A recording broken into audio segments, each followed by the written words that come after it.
Claude Leroy nous a rejoint. Claude Leroy, consultant l'équipe, ancien sélectionneur d'équipe africaine. Bonsoir, merci beaucoup d'être avec nous sur France 24. Cette décision de la Confédération africaine de football, elle est incompréhensible ?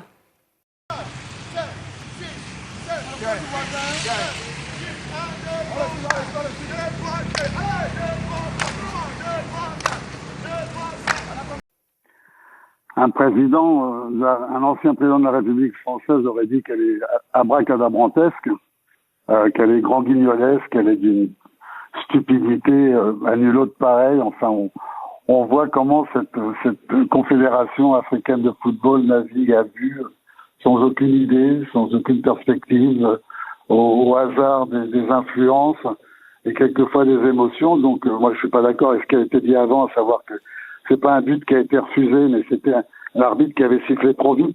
Le but ne pouvait pas être accordé puisque l'action avait été arrêtée avant même que le but soit marqué. Donc, il n'y a jamais eu un but refusé. Il y a eu un coup de sifflet trop intempestif de l'arbitre. Puis après, on peut discuter sur le penalty. Mais le problème n'est pas là, c'est que il y a eu une première erreur de Papio, qui est quelqu'un d'une grande qualité, mais qui est un peu pris dans l'émotion pour sa première phase finale de Coupe d'Afrique des Nations, avait demandé à ses joueurs de partir, et ça aurait été terrible comme conséquence, parce que peut-être qu'il n'aurait pas pu faire la Coupe du Monde, le Sénégal derrière, donc il fallait vite réagir pour que les joueurs reviennent. Mais cette décision prise 2 mois après aujourd'hui est absolument honteuse, parce que ça abîme encore un petit peu plus l'image de ce continent, alors que les Marocains avaient organisé une très belle Coupe d'Afrique des Nations, vraiment dans des conditions parfaites. Ça a été bousillé par ce dernier quart d'heure dans un premier temps, tout était revenu dans l'ordre. Mais là, ils mettent encore un petit peu de mal sur la plaie qui est cicatrisée petit à petit, la réouvre complètement, et c'est terrible pour l'image du football africain. Donc ça vient salir encore un peu plus l'image du football africain, et ça vient souligner, vous le dites, voilà, cet épisode qui, on s'en souvient, avait fait beaucoup parler, alors que depuis, les choses étaient passées, c'était il y a 2 mois, et là ça vient rappeler cet épisode. Bien sûr, parce que ça avait été une compétition formidable, vraiment organisée par le Maroc dans des conditions merveilleuses, avec des stades, des terrains d'entraînement, des conditions de hôtelières, de déplacement, de transport. Enfin, tout était parfait. Ça avait donné une merveilleuse image du football africain, de ce continent, et quelques irresponsables des dirigeants qui n'ont jamais vu un ballon de football à moins de 500 mètres, qui n'ont aucune sensibilité sur comment peut réagir un public de football, prennent cette décision 2 mois après, peut-être sous influence. Je pense que M. Infantino n'est pas loin de tout ça, lui qui se prend pour le Deus ex machina du football mondial, mais en particulier qui dirige les phases finales de Coupe d'Afrique des Nations, alors qu'il ne devrait même pas intervenir sur un championnat d'Europe ou sur une Copa América. Mais là, il se croit tout permis parce que il se sert de la cupidité de certains pour s'octroyer des voix dans le cadre de sa réélection. Il y a 54 voix sur le continent africain pour les 54 pays, donc ça compte beaucoup. Et voilà, on en arrive aujourd'hui. Et je pense que même les Marocains sont très gênés. Et en même temps, Claude Leroy, ce sont les Marocains qui ont fait ce recours. Oui, ils ont fait ce recours d'une façon un peu formelle au départ, mais pour montrer peut-être par rapport à l'opinion publique, parce que c'est vrai qu'il y a 50 ans qui courent derrière. C'est pas incompréhensible, un football de ce talent.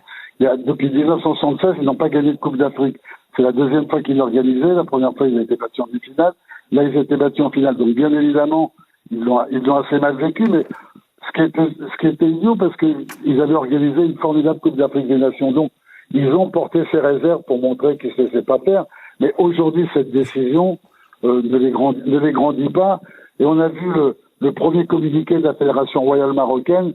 Ils se sentent quand même, on sent qu'ils sont gênés, que c'est une douce démagogie un petit peu populiste pour faire plaisir à tout le monde, mais on n'en croit pas un mot. Le Maroc qui va organiser la Coupe du Monde 2030, est-ce que ça va avoir des conséquences sur les futures compétitions, ce précédent, cette décision de la Confédération africaine de football ? Bien sûr, et c'est bien dommage parce qu'ils ont construit des stades. Enfin, il y a tout pour pouvoir faire une très belle Coupe du Monde. Mais vous savez, il s'est passé quand même des choses très drôles. C'est que il y avait des équipes nationales africaines féminines qui se préparaient depuis des mois pour une compétition pour la Coupe d'Afrique des Nations féminines au Maroc qui aurait dû avoir lieu là maintenant. Et 15 jours avant, ça a été annulé, comme si on pouvait, dans un autre continent, pour quelque raison que ce soit, annuler, mépriser des gens, des équipes, des joueuses, des staffs, des dirigeants, des supporters qui préparent ça depuis des mois et des mois et des mois. Le Maroc venait, sans qu'on comprenne bien pourquoi, d'annuler cette compétition ou de la reporter, puisqu'on ne sait pas très bien ce qui a été décidé. Donc, il faut aussi qu'ils arrêtent de penser, à cause de M. Infantino, le président de la FIFA, qui est un peu le patron de la CAF, dirigé par M. Motsepe, mais qui n'est que le vassal de M. Infantino, le patron de la FIFA, qu'ils ont tous les droits et qui marquent d'un mépris incroyable tous les footballeurs et les responsables du football en Afrique qui méritent beaucoup mieux que ces responsables-là. Merci.